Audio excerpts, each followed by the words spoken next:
എങ്കിലേ എന്നോട് പറ എന്താ നമ്മുടെ ഫോർമൽ ഡെമോഗ്രഫി എന്താണ്, അല്ലെങ്കിൽ നമ്മുടെ ഔപചാരിക ജനസംഖ്യ ശാസ്ത്രം എന്നുള്ളത് എന്താണ്? അതാണ് നമ്മുടെ ഒന്നാമത്തെ ഒരു ക്വസ്റ്റ്യൻ. അപ്പൊ നമ്മൾ പഠിച്ചിട്ടുണ്ട് രണ്ട് ജനസംഖ്യ ശാസ്ത്ര ശാഖകൾ ഉണ്ട് അല്ലെ? ഏതൊക്കെയാണ്? ഔപചാരിക ജനസംഖ്യ ശാസ്ത്രം ഉണ്ട്, സാമൂഹിക ജനസംഖ്യ ശാസ്ത്രം ഉണ്ട്.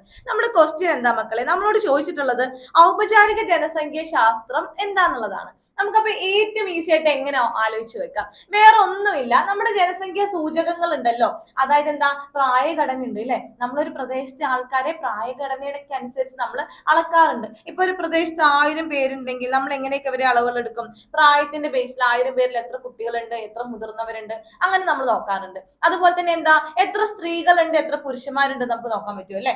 അതുപോലെ തന്നെ ഇവരുടെ ലൈഫ് എക്സ്പെക്ടൻസി, ഇവരുടെ ആയുർദൈർഘ്യം എത്രയാണെന്നുള്ളത് നമുക്ക് നോക്കാൻ പറ്റും അല്ലെ? അപ്പൊ അങ്ങനെ ഒരുപാട് കാര്യങ്ങൾ നമുക്ക് ജനസംഖ്യയുടെ കീഴിൽ നമുക്ക് അളക്കാനായിട്ട് പറ്റും. അങ്ങനെ അളവുകൾ എടുക്കുന്ന ആ ഒരു പരിപാടിയാണ് നമ്മുടെ ഔപചാരിക ജനസംഖ്യ ശാസ്ത്രം അല്ലെങ്കിൽ ഫോർമൽ ഡെമോഗ്രഫി എന്നുള്ളത്. വേറെ ഒന്നുമില്ല. ഒരു എക്സാമ്പിൾ നമുക്ക് എങ്ങനെ പറയാൻ പറ്റും? നമ്മുടെ സെൻസസിൽ എന്താ നടക്കുന്നത്? നമ്മൾ എണ്ണ എടുക്കുകയാണ് അല്ലെ? ഇത്ര എണ്ണമാണ്, ഒരു സ്ഥലത്ത് പോയിട്ട് ഇങ്ങനെ എണ്ണാണ്, ഇവിടെ 1000 പേരുണ്ട്. അപ്പൊ ഇങ്ങനെ അളവുകൾ എടുക്കുന്നതിനെയാണ് നമ്മൾ ഫോർമൽ ഡെമോഗ്രഫി അല്ലെങ്കിൽ ഔപചാരിക ജനസംഖ്യ ശാസ്ത്രം എന്ന് നമ്മൾ പറയുന്നത്. ഇവിടെ നടക്കുന്ന എന്താ മക്കളെ?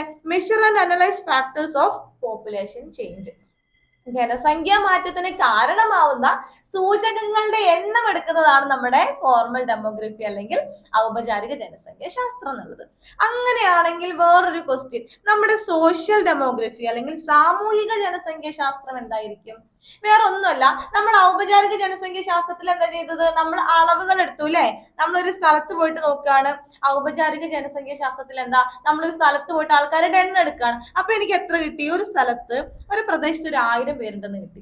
അതിൽ തന്നെ ഞാൻ ചെയ്യാണ് എത്ര സ്ത്രീകളും എത്ര പുരുഷന്മാരുണ്ടെന്ന് നോക്കി. അപ്പൊ എനിക്ക് കിട്ടി ഒരു 800 സ്ത്രീകളും ഒരു 800 ഫീമെയിൽസും ഒരു 200 മെയിൽസും, 200 പുരുഷന്മാരാണ് ആ ഒരു സ്ഥലത്തുള്ളത്. അപ്പൊ ഈ അളവുകൾ എടുക്കുന്നതൊക്കെ എവിടെയാണ്? നമ്മുടെ ഫോർമൽ ഡെമോഗ്രഫി, നമ്മുടെ ഔപചാരിക ജനസംഖ്യ ശാസ്ത്രത്തിലാണ്. അപ്പൊ ഈ സോഷ്യൽ ഡെമോഗ്രഫിക്കാർ എന്താ ചെയ്യുന്നത്? അവരെന്ത് ചെയ്യും? അവർ ആലോചിക്കുകയാണ്, ഇതെന്താ ഈ 1000 പേരുള്ള സ്ഥലത്ത് 800 പേര് സ്ത്രീകളും 200 പേര് പുരുഷന്മാരായത്? എന്തുകൊണ്ട് അവിടെ സ്ത്രീകളുടെ എണ്ണം കൂടി? എന്തുകൊണ്ട് എന്നുള്ള ക്വസ്റ്റ്യൻ ഉണ്ടല്ലോ, ആ ഹൗ എന്നുള്ള ക്വസ്റ്റ്യൻ ആൻസർ ചെയ്യുന്നവരാണ് നമ്മുടെ സോഷ്യൽ ഡെമോഗ്രഫി.